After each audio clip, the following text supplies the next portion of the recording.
और अमेरिका की तरफ से दरअसल एक नसीहत वाला मामला सामने आया। ईरानी सेना की अमेरिका को नसीहत सामने आई।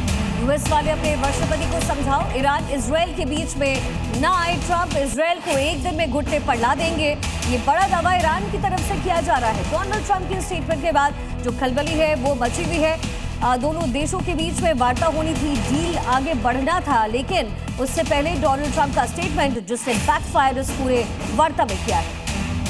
तो हॉर्मुज में जहाजों की आवाजाही प्रभावित हो गई है। रविवार को सिर्फ 5 जहाज ही स्ट्रेट ऑफ हॉर्मुज से गुजर पाए।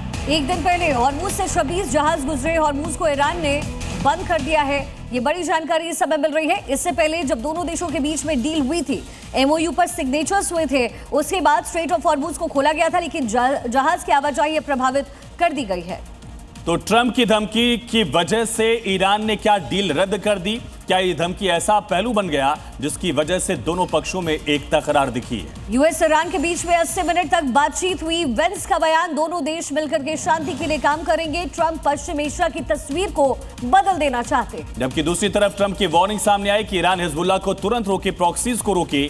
पिछले हफ्ते से ज्यादा सख्त एक्शन होगा, पिछले हमले से ज्यादा हम बड़ी कार्रवाई करेंगे, ये भी उन्होंने धमकी दी। साथ ही ट्रंप की वार्निंग से ईरानी टीम नाराज हुई है, ये दावा किया जा रहा है। ईरानी टीम ने यूएस के साथ बातचीत बंद की। बातचीत के बाद हाथ मिलाने और ज्वाइंट फोटो सेशन की योजना थी, लेकिन फोटो सेशन से गालिबाफ की टीम की तरफ से इनकार कर दिया गया।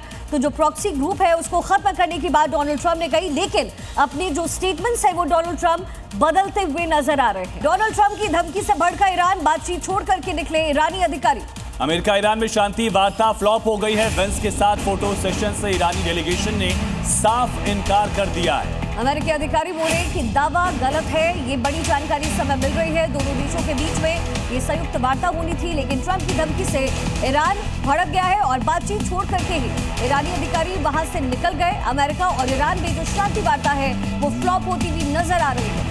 वेंस के साथ फोटो सेशन से भी इनकार कर दिया गया। स्विट्जरलैंड में ये बातचीत चल रही थी, लेकिन रविवार की ये पूरी बातचीत नाकाम रही, नाकाफी रही।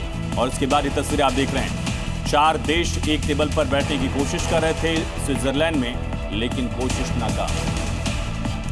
स्विट्जरलैंड जो कि हमेशा से दुनिया के बड़े और विवादित देशों के बीच शांति वार्ताओं का केंद्र रहा, वहां रविवार को ऐसा हाई वोल्टेज ड्रामा हुआ जिससे पूरी दुनिया को चौंका दिया। एक तरफ अमेरिकी राष्ट्रपति डोनाल्ड ट्रंप की सीधी धमकी और दूसरी तरफ ईरान का पलटवार और बातचीत की मेज से अचानक वॉकआउट। ईरान की न्यूज एजेंसी का दावा है कि अमेरिका और ईरान के बीच होने वाली बेहद अहम बातचीत पूरी तरीके से टूट गई है।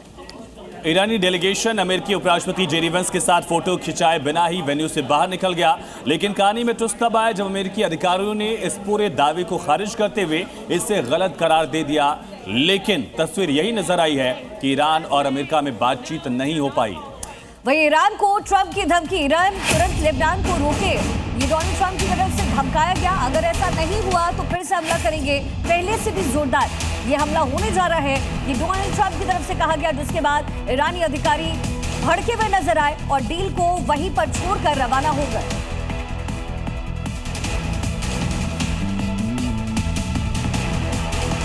तो ये पूरी तस्वीर आप देखिए, एक तरफ डोनाल्ड ट्रंप की तरफ से धमकी दी गई और धमकी की वजह से ईरानी डेलीगेशन ने बातचीत में बीच में ही अपना रुख स्पष्ट कर दिया कि ईरान युद्ध और बातचीत दोनों मोर्चों पर तैयार है। अगर बातचीत नहीं होती है, युद्ध के लिए उसे चैलेंज किया जाएगा, तो वॉर के लिए भी वो पूरी तरह से रेडी है।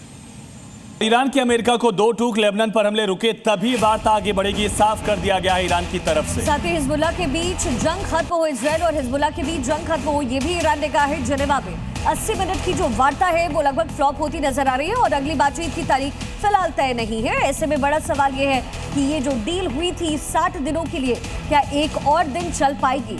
जेनेवा में 80 मिनट की जो बातचीत है, जो वार्ता होनी थी, वो फ्लॉप हो गई है, क्योंकि डोनाल्ड ट्रंप की तरफ से जो स्टेटमेंट दिया गया उसके बाद ईरान भड़का हुआ नजर आया। तो कतर की मध्यस्थता काम नहीं आई, शहबाज का बीच बचाव करने का प्रयास भी नाकाम रहा।